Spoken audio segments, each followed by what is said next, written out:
Number one, the chubby face problem. My chubby face stripped all masculinity from the face card. Plain and simple. It really doesn't matter what kind of bone structure you have underneath if it's hidden by fat, and it's always gonna basically look worse. And at my worst, I was at like about 28% body fat.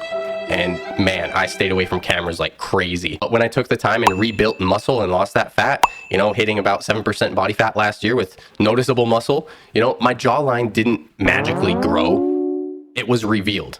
And that's how you have to really look at this, right? Most men truly are not ugly, even women. They're just inflamed and they overeat.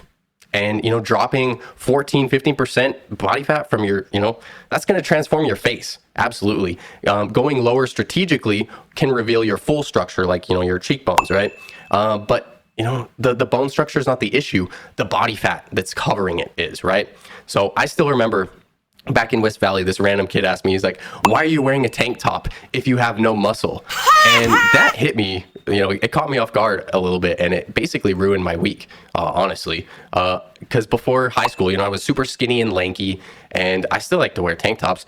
But after high school, being skinny fat, with a big belly, no shoulders, weak chest, just soft and weak looking, I wanted to wear my band t-shirt, cut off tank top stuff.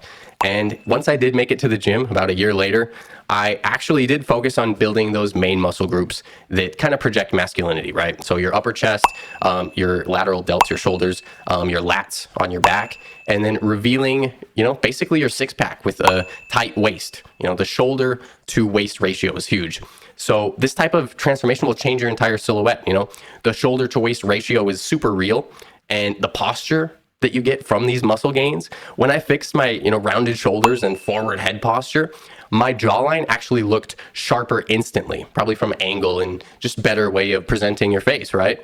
I didn't have to change my skull structure, but because I stopped collapsing it, right?